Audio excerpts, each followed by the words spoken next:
بسم الله magac kasta iyo mansab kasta oo meesha aad ku fadhidiin marwo abwaanadeena fanaanadeena nakrumo dhamaantiin dhalinyarada miidiyaha waxaan idinku salaamayaa salaanta islaamka assalaamu calaykum waraxmatullaahi wabarakaatuh salaan kadib runtii waan xanuunsanaa laakiin ikhro inaan ka maqnaado caaway xafladeeda aaday waxay iigu ahayd iigu cusleed marka sidaasaan ku imid marka ma idinku badinayo hadalka marka ugu horeysa waxaan Google Dig Production Media Company aan leeyahay ugu hambalyeynaya sanad guuradooda labaad baan ugu hambalyeynaya marka xigtana waxaan u rajaynaynaa sanadka saddexaad ayagoo sidaan ka qurux badan oo ka tiro iyo tayo badan inaan insha Allah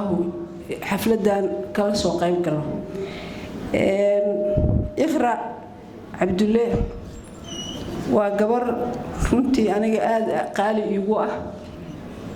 inay qaali iigu taana waxa keenaysa in caawa aan xanuunsan aan u soo kaco runtii waa gabar yar oo aad u dadaal badan gabadhii ugu horreysay waxay tahay dhalinyaradii faraha badnayd oo soo saartay marka wax qabadkeeda iyo dhalinyarada ay soo saartay ayadana si qaas ah ugu hambalyeynaya inta markaan ka gudbo dhalinyarada waxa waa qof baa wax bilaaba inta kalena waa ku dayataa waa rajaynaa dhammaan dhalinyarada inay ku dayan doonaan qaasatan gabdhaha waxaan rabaa inaan mar kale iraahdo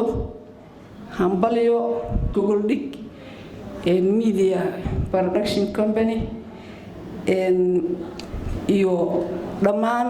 taageerayaashoodii asxaabtoodii saaxiibadooda dhan waxaan mar kale u rajaynayaa sanad guuradan labaad sanad guurada saddexaad inaan ku wada ciidno sidaan ayadoo ka tayo fiican aad baan idinkaga mahadcelinayaa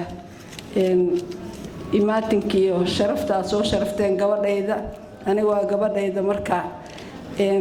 intii soo tixgelisay oo soo sharaftay waa uga mahadcelinayaa iyakana aad iyo aad u mahadsantihiin dhageysigiina waxaan idin leeyahay assalaamu calaykum waraxmatullaahi wabarakaatuh markale waa mahadsantihiin